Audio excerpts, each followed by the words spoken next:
Nous vous proposons dans cette nouvelle causerie du sport d'aborder avec Emmanuel Ledoyen, enseignant en Aïkido Kishinkai, ce qui différencie les arts martiaux, des sports de combat, des pratiques de self-défense également. Quels sont les points communs et les différences entre ces pratiques ? Ce sujet vous intéresse, alors restez avec nous. Nous discutons de ce sujet passionnant maintenant.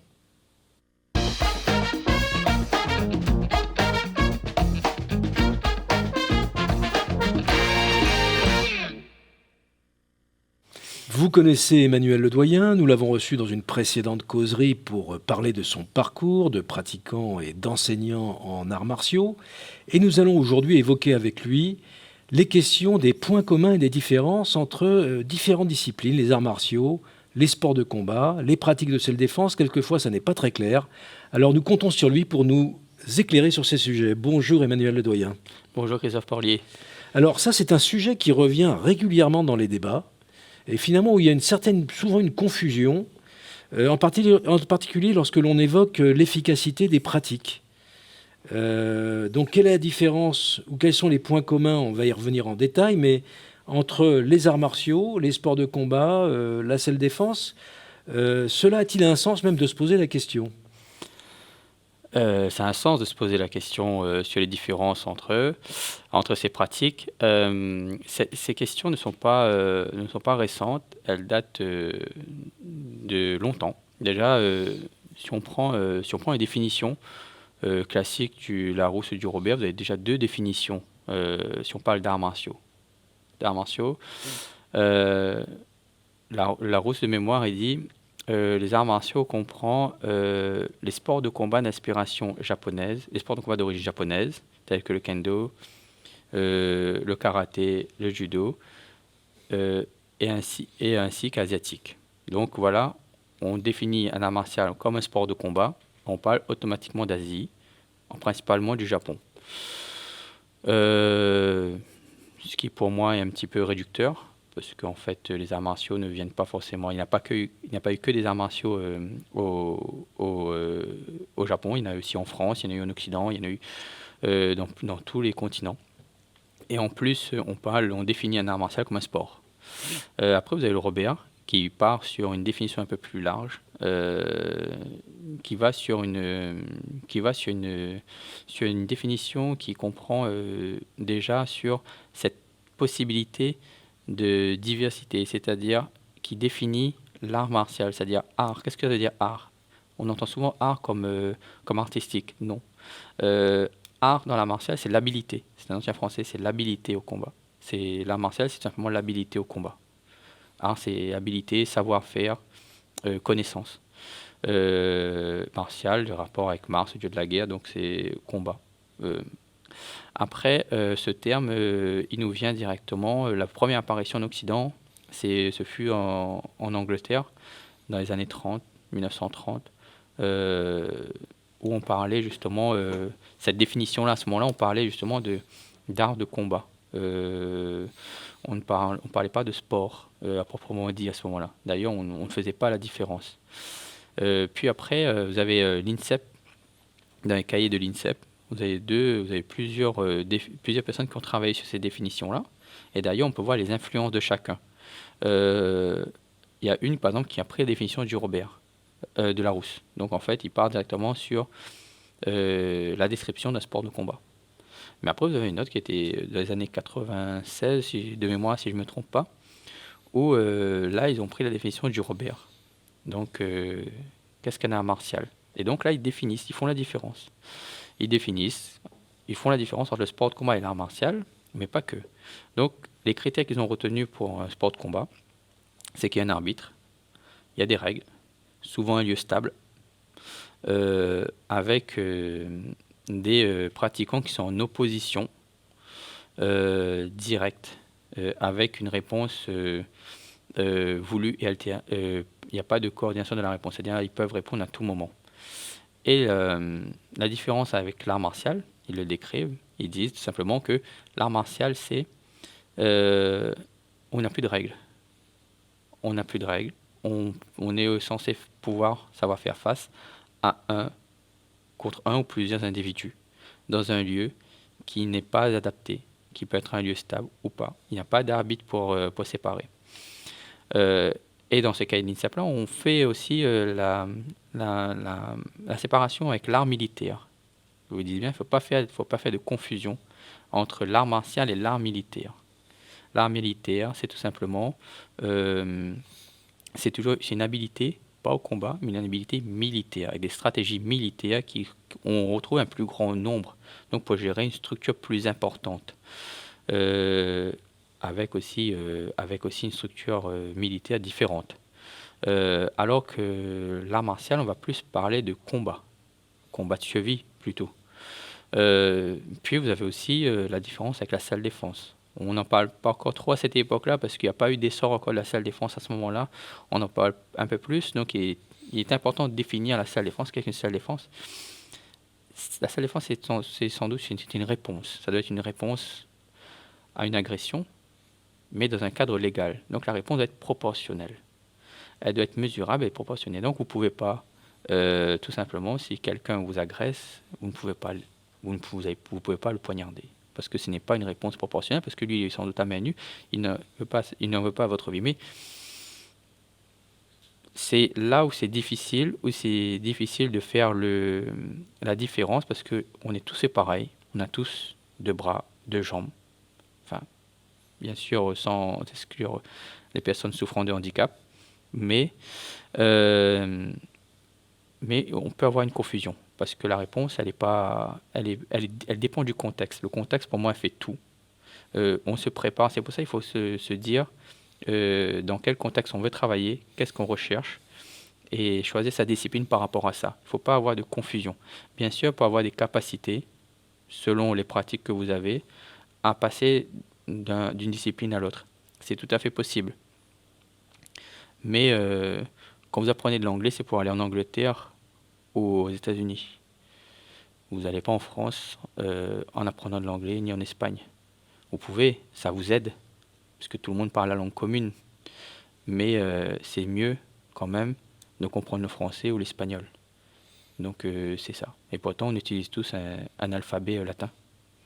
Alors, c'est très intéressant d'ailleurs que vous différenciez bien les arts militaires, qui sont d'ailleurs pas toujours des arts du combat rapproché, des arts martiaux, qui eux-mêmes, lorsqu'on regarde quand même les traditions martiales, et vous le disiez, c'est pas seulement japonais, on a aujourd'hui, si on observe tout autour du monde, et notamment en Extrême-Orient, les arts martiaux indiens, chinois, japonais, mais aussi les arts du combat occidental. Les chevaliers, à l'époque, pratiquaient l'entraînement avec des armes, mais pas seulement. Il y avait le combat à main nue, il y avait le combat avec les armes, il y avait différents types d'armes, et il fallait avoir une habilité. C'est en cela que ça devient, c'est ce que vous expliquiez, ça devient un art, c'est-à-dire cultiver cette habilité à des pratiques qui peuvent être amenées à être des pratiques de combat, pour le coup, mais pas au sens du sport de combat, qui vont peut-être amener jusqu'aussi à des activités qui peuvent aller jusqu'à des activités militaires, où il faut neutraliser effectivement un ennemi. Dans le cadre de la self-défense, ce que vous expliquiez, c'est que effectivement là on est dans une logique plutôt de légitime défense. C'est-à-dire qu'il faut proportionner, il faut que le pratiquant soit en mesure non seulement de développer une sorte de maîtrise martiale, mais aussi de proportionner sa réponse en fonction, non pas seulement du droit, mais évidemment, derrière ça, on y reviendra d'ailleurs, à des questions qui relèvent plus des questions de maîtrise de soi, d'humanisme, d'éthique. Évidemment, on est quand même dans des sociétés dites civilisées, où on est censé respecter, si on peut dire, son prochain, ou ses concitoyens, et donc justement les arts martiaux ou les sports de combat, et on en a déjà parlé dans une précédente causerie, permettent de développer des valeurs également. Alors, vous avez donné quelques définitions. Je vais juste une petite justement s'immerger un petit peu aussi avec l'image. Là, vous avez une image de vous, puisque là on est sur des causeries aussi où on présente un peu votre discipline de l'aïkido. Donc là, on a des images qui symbolisent vraiment les arts. Alors d'abord, c'est de très belles images. Une qui est sur la plage avec vraiment une esthétique noir et blanc, des nuages, une pratique du sabre en kimono traditionnel avec un sabre. Une autre dans un dojo aussi, toujours avec la pratique du sabre. Troisième également en contre-jour, en ombre chinoise quasiment, avec une pratique de sabre. Ça évoque la plupart du temps quand même l'art martial. Alors oui, parce qu'en fait, les arts martiaux japonais ont été popularisés par le sabre. Parce qu'en fait, les maîtres de Budo japonais vous disent que, euh, d'ailleurs, Hiromu Shotoki dit ça, celui qui représente aujourd'hui le Yosekan, son père a fondé le Yosekan Budo, il dit qu'en fait, l'esprit des arts martiaux japonais, c'est le sabre. Tout simplement parce que euh, on parle d'une attitude, comme si vous portez une arme, d'une rectitude, d'une posture derrière son sabre et d'avoir ce tranchant qui peut tomber à tout moment. Mais c'est une arme qui était pas forcément la plus utilisée en combat. Il faut savoir que tout ce qui est les bushi ou samouraïs, ils avaient, ils utilisaient plutôt la lance, les flèches ou même les mousquets pour combattre. En fait, c'est logique, c'était des militaires avant tout. Comme les militaires aujourd'hui, de nos jours, ils vont utiliser tout ce qui est les attaques à distance pour, Mhm. euh, pour réduire le plus grand nombre d'individus. Moi, je connais un pratiquant d'aïkido qui est un ancien légionnaire. Il me dit, c'est simple, moi, je suis jamais arrivé à moins de 50 mètres de quelqu'un. Mais c'est ça, c'est qu'on n'est pas sur du combat rapproché ou très rarement finalement. Après, comme je dis, le contexte fait tout. C'est-à-dire, là, nous sommes, sur un théâtre où sans doute, voilà, je sais, il m'a expliqué le contexte, mais voilà. Mais si vous changez le contexte, par exemple, comme la guerre du Vietnam où c'est passé dans la jungle, où vous avez plus d'embuscades, où vous avez plus de combats rapprochés, c'est sans doute différent. Mais à chaque fois, c'est tout, le contexte fait tout. Le contexte fait la différence sur beaucoup de choses. Donc c'est pour ça que je dis, quand on s'entraîne pour quelque chose, il faut vraiment s'entraîner à cette chose-là. C'est-à-dire, si vous faites des sports de combat, il faut s'entraîner pour faire des sports de combat. Si vous s'entraînez pour la faire défense, il faut s'entraîner pour faire la seule défense. Si vous faites des arts martiaux, il faut s'entraîner pour faire des arts martiaux. Si vous faites un art martial, on va dire plus santé, il faut le dire, il faut pas s'illusionner sur le fond, l'objectif de sa pratique, parce que ça entraîne des, euh, des quiproquos par rapport à la situation donnée. Donc en fait, quand vous préparez une compétition, par exemple, tout simplement un boxeur, il va s'entraîner plusieurs fois par semaine, parfois 2 fois par jour. Souvent, les pros, eux, vont s'entraîner 2 fois par jour pour un objectif bien défini, combattre en boxe. Par exemple, boxe anglaise, vous avez Mayweather, euh, aujourd'hui, à la retraite, mais il y a encore peu, il a accepté des combats, mais tout le monde venait combattre contre lui en boxe anglaise. Il n'allait pas combattre le reste. Pourquoi? Parce que même s'il prend des boxeurs qui viennent du kickboxing ou autre, il ne sait pas utiliser ses jambes. Donc lui-même, il va créer le contexte, un contexte favorable pour lui. Donc, il dit, venez en boxe anglaise. Et c'est comme ça que ça fonctionne, la stratégie. Donc, il est intéressant de savoir pourquoi on pratique, dans quel contexte. Le contexte vraiment fait la différence et on doit être clair là-dessus par rapport aux personnes. Alors justement, on va essayer d'observer, puisque c'est l'intitulé aussi de notre émission, on va essayer de s'intéresser aux points communs entre ces différents types de pratiques finalement, et puis ben, des différences. On a commencé à les évoquer. Alors si d'abord on s'intéresse aux points communs, qu'est-ce qu'on pourrait identifier comme point commun entre les arts martiaux, les sports de combat, aujourd'hui les disciplines de self-défense, mais finalement qui utilisent beaucoup de techniques qui proviennent des arts martiaux en général ou des sports de combat, qui sont à destination effectivement d'une utilité, d'un objectif de pouvoir faire face à une situation d'agression. Alors, les points communs déjà, c'est la personne. On est tous fait pareil. Donc, les réponses ne vont pas être excentriques. Ils peuvent être excentriques, mais on va dire une réponse efficace ne peut pas être excentrique. Donc on est tous fait pareil, on est tous des humains. Donc voilà. Là, ce qui va changer après, c'est la corpulence, le sexe, euh, le lieu. Donc on va utiliser nos poings, on va utiliser nos jambes. Donc les premières armes sont ça. Poings, jambes. Ceux qui sont habitués au boxe taille, par exemple, vont utiliser le coude, genou. Sambo, boxe bioman, on va rajouter les coups de tête. D'accord. Ça, c'est les premières choses. Après, on a tout ce qui est lutte. On parle des armes naturelles. Donc, au niveau sport de combat, c'est très bien. C'est ce qu'on utilise en premier. Et ce qu'on apprend à utiliser. La gestion de son corps avec une interaction avec l'autre. Euh, ce qu'on va trouver aussi, c'est le point commun, c'est en termes d'entraînement. Pour que quelqu'un soit, on va dire, bon, efficace, il doit s'entraîner. Il ne peut pas faire l'économie de l'entraînement. Donc, c'est normal qu'on puisse parfois voir une différence entre, quand il y a un échange dans des disciplines, comme par exemple certains maîtres qui sont faits, qui ont pris vraiment beaucoup de coups et qui ne sont pas relevés face à des sportifs en sport de combat. Vous avez des gens qui s'entraînent 1h30 ou 3 heures par semaine, qui veulent aller combattre des gens dans leurs règles, des gens qui s'entraînent parfois plus de 10 heures par semaine, beaucoup plus que 10 heures. Donc 20, puisque c'est une profession pour eux les professionnels, parfois 20 à 25 heures. Un amateur qui fait de la compétition, il s'entraîne au moins 10 heures par semaine. Au moins 10 heures par semaine. Donc vous voyez qu'au bout d'un an déjà, il y a un écart total. Mais ce qui fait le problème, c'est quoi? C'est qu'on parfois certaines personnes peuvent s'illusionner en disant que ma pratique suffit, que mon investissement de 2 fois 1h30 par semaine suffit. Je n'ai pas besoin de plus. C'est ce qui fait la différence. Donc le point commun entre les deux, c'est qu'il doit s'investir et s'entraîner. Les arts naturels. Donc je crois qu'après c'est les différences, c'est ça? Ah oui, alors donc on a les points communs et les différences. Est-ce qu'il n'y a pas dans les... Oui, alors dans les points communs, D'accord. donc on a effectivement les individus, on l'a vu, l'entraînement, les L'entraînement. techniques évidemment qu'il faut maîtriser.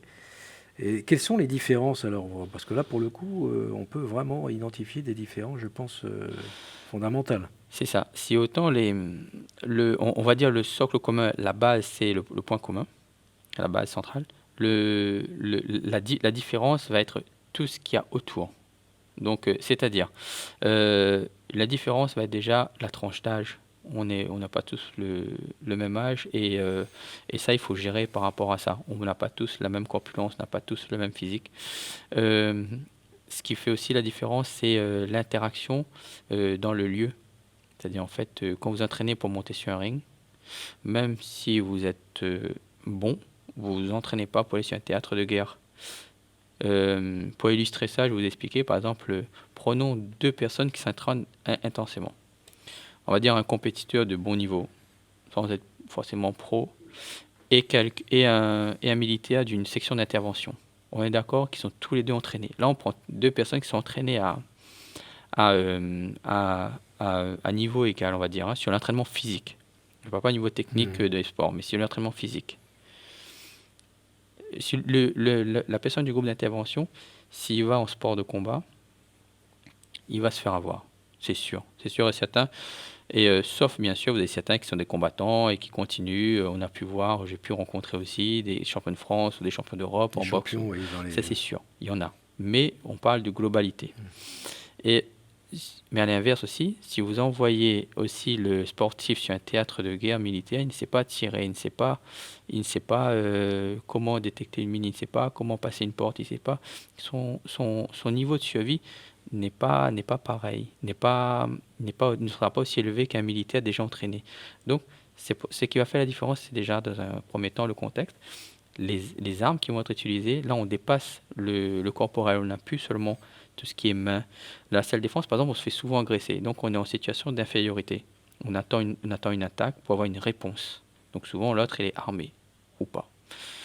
Dans une situation martiale, par exemple, ce qui fait la différence, c'est que vous n'êtes pas obligé d'attendre l'attaque. Si l'attaque, elle va commencer, vous sentez, vous pouvez attaquer à ce moment-là. La réponse n'est pas obligée d'être proportionnelle. Vous pouvez utiliser, par exemple, je ne vois pas comment, j'ai une bêtise, mais dans une situation imaginaire, vous prenez une personne de 60 ans qui se fait agresser par une personne de 20 ans. Quelle est la proportionnalité là dans cette agression? Est-ce qu'elle existe ou pas? Ben, je ne vois pas. Donc, s'il attend de faire agresser, bien sûr, on a un état de droit. Et cette salle défense aussi dépend du pays dans lequel on est, parce qu'en fait, il y a un état de droit qui gère tout ça. Voilà, ce qui va faire la grande différence, c'est ça. C'est les objectifs, dans quoi on va s'entraîner, et quelles sont les intensités de chacun, et les armes qu'on peut utiliser. Jusqu'au bout, jusqu'où on peut aller, effectivement, la recherche. Mais dans la pratique, au final, on retrouve quand même cette nécessité de répéter, de pratiquer, d'aller jusqu'à la maîtrise d'un art, d'une Bien certaine sûr. façon, même dans le sport de combat ou dans la self-défense. Mm. Tout ça se rejoint autour d'une question des habilités dont on a parlé, l'habilité dont on a parlé tout à l'heure, développer cette capacité, ces Mm. habilités. Alors, est-ce qu'on peut pratiquer d'ailleurs toutes ces disciplines à la fois, c'est-à-dire pratiquer des arts martiaux, des sports de combat, de la self-défense, est-ce qu'on peut tout pratiquer sans que ça dénature l'une ou l'autre des disciplines? Euh, moi, pour les débutants, c'est mieux d'en prendre une, de comprendre comment ça fonctionne avant de passer à une autre. Parce que tout simplement, quand vous avez trop d'informations différentes et que vous êtes néophyte en tout, cela crée des informations contradictoires. Ça ne veut pas dire que la progression ne fera pas, mais la progression fera plus lentement. Hmm. C'est comme si vous essayez d'apprendre plusieurs langues en même temps et qui sont assez proches. C'est-à-dire tout le monde fait un coup de poing, tout le monde comment on fait un coup de pied, mais tout le monde ne fait pas de la même façon. Ouais. Donc en fait, et ça va aussi étaler dans le temps la, l'investissement dans une discipline. Par exemple, si je ne me trompe pas, les clans de samouraïs et les bushis, ils s'entraînaient 4 à 5 ans dans un style avant de passer à un autre style. C'est-à-dire, ils essayaient d'incorporer les principes d'une discipline avant de passer à une autre. Après, une fois qu'on est une personne expérimentée et qu'on a acquis des principes différents, comme si on avançait objectif par objectif, puis à un moment donné, c'est la personne qui répond d'elle-même à une agression. Parce qu'en fait, on peut s'entraîner autant qu'on veut, mais l'agression, c'est quelque chose, on ne s'attendra pas. C'est le cadre, on ne saura pas à quel moment, pourquoi, de quelle façon ça a été fait, ni dans quelle trajectoire, quelle arme a été utilisée, s'il y a une arme ou pas, si sa vie est en jeu ou pas, si sa vie de ses proches est en jeu ou pas, si ce joueur-là, on a des douleurs, si on a une incapacité ou pas. C'est l'adaptation. L'adaptation la plus importante et la survie. Voilà, donc en fait, on peut parler, alors souvent lorsqu'on parle d'arts martiaux, on parle de voie martiale. Qu'est-ce qu'on entend lorsqu'on dit qu'on s'engage? Parce que le budo, la voie, on parle souvent, surtout dans les arts martiaux japonais, on parle souvent de voie martiale. Alors, la voie martiale, c'est quand les principes, c'est quand les principes d'une discipline va au-delà de seulement la technique.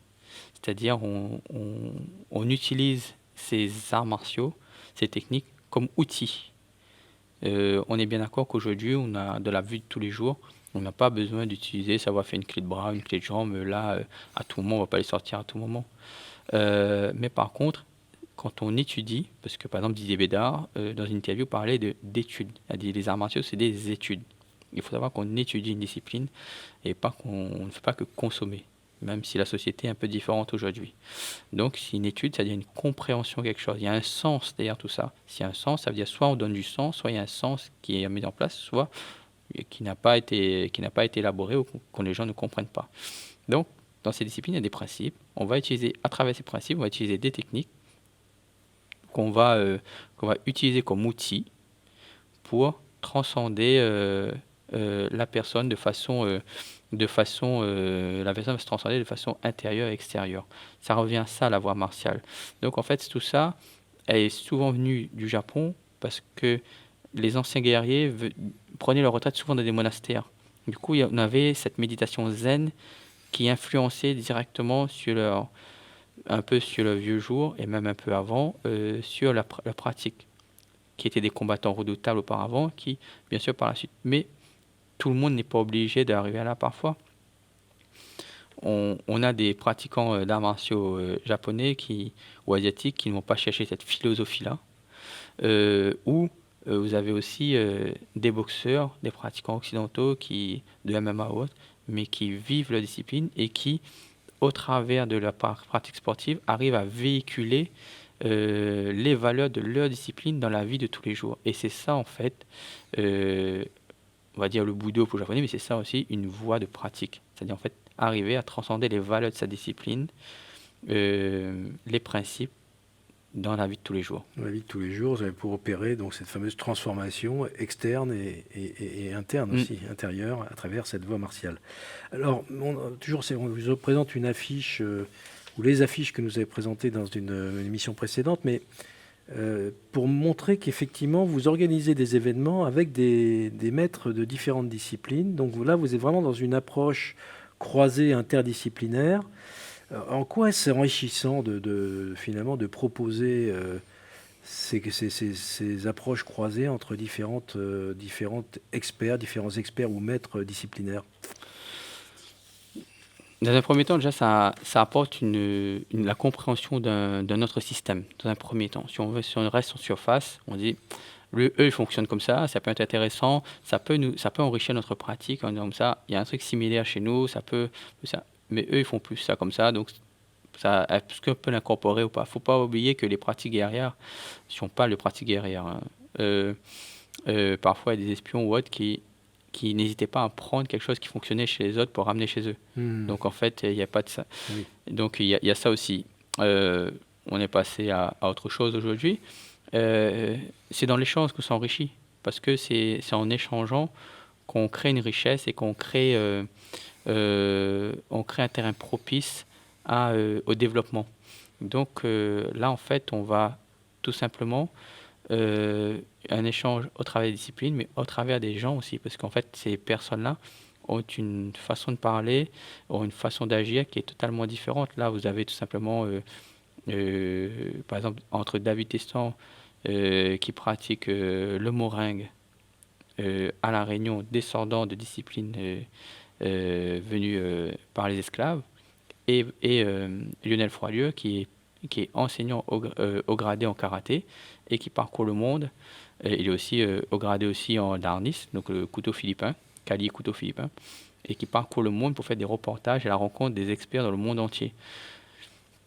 Donc là, seulement avec ces deux personnes-là, vous avez une richesse au niveau du globe qui est vraiment étendue.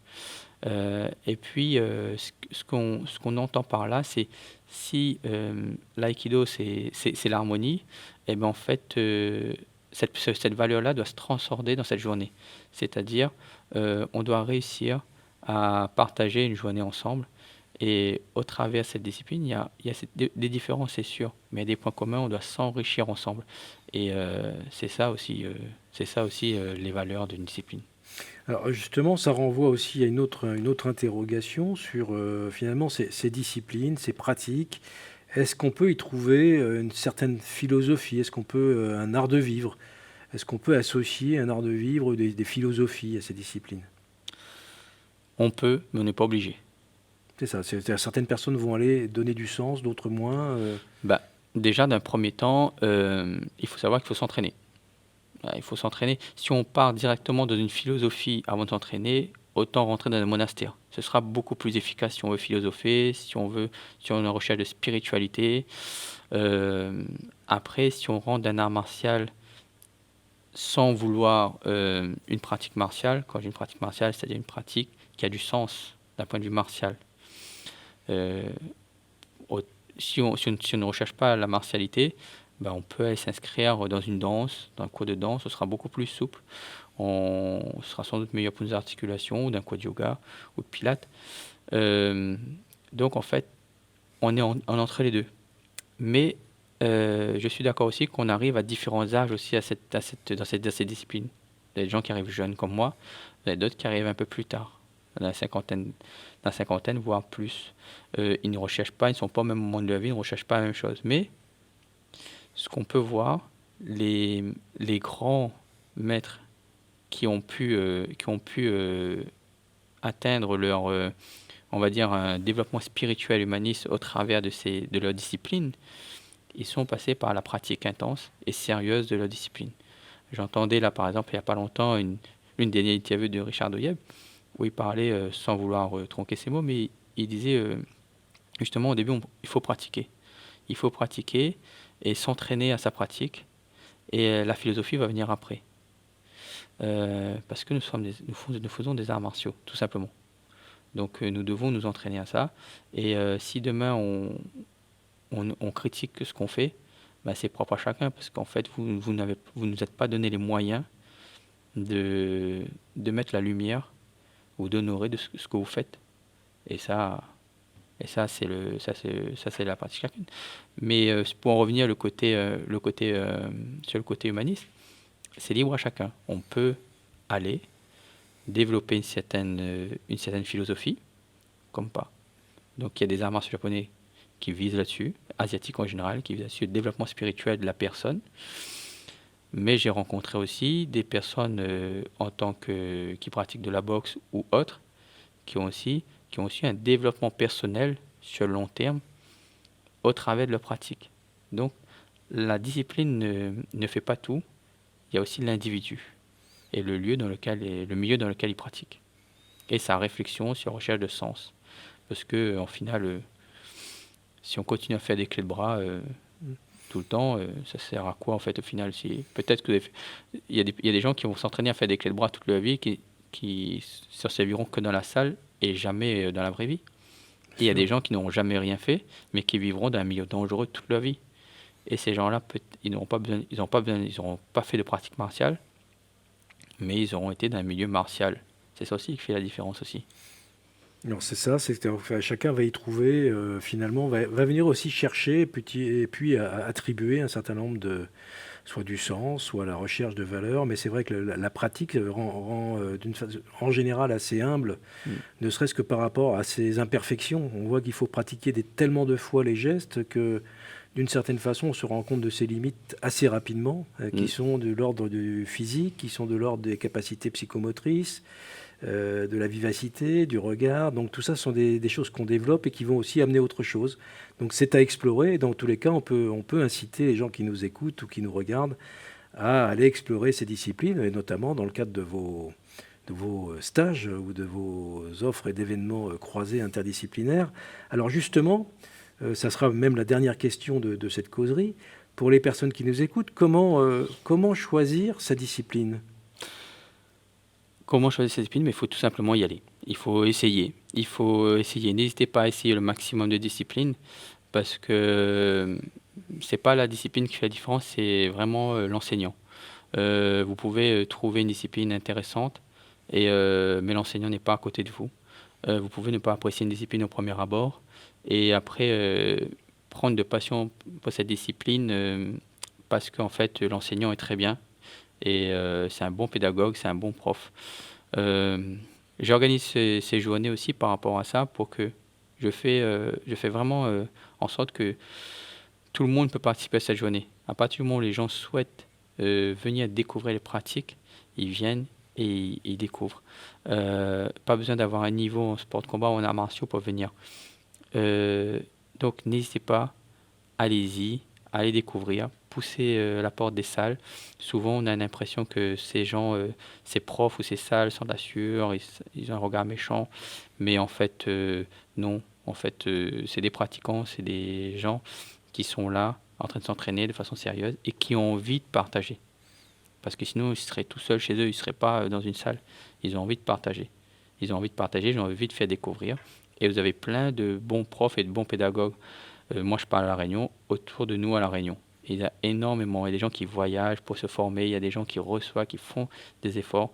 Il y a des gens qui ont été formés par de personnes vraiment très compétentes. Et vous avez de très très bons pédagogues ici. Donc n'hésitez pas, poussez les portes, allez-y. Et tester. Et testez. Et ensuite, Faites votre choix. faites le choix. Ça sera le mot de la fin, Emmanuel Ledoyen. Merci beaucoup pour cette causerie extrêmement intéressante, encore une fois.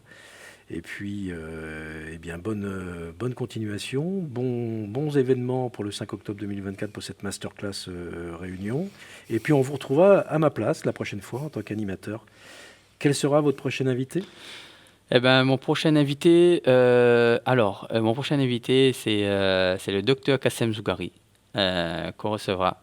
Alors, on peut peut-être montrer une image, ça peut donner... Ouais, le docteur Kassem Zougari, donc c'est celui qui est tout à gauche. Il est expert en Ninjutsu. Il est aussi l'un des rares détenteurs d'un doctorat sur la pratique des arts martiaux traditionnels. Il est aussi intervenant expert auprès du Samurai Museum de Berlin. C'est quelqu'un qui a un savoir encyclopédique et qui représente vraiment les valeurs de sa discipline euh, au travers de cette personne. Il est vraiment bien et vous allez apprécier, je pense, sa causerie. Eh bien, nous attendons avec impatience donc cette causerie donc avec votre invité et puis à très bientôt et bonne journée. Au revoir.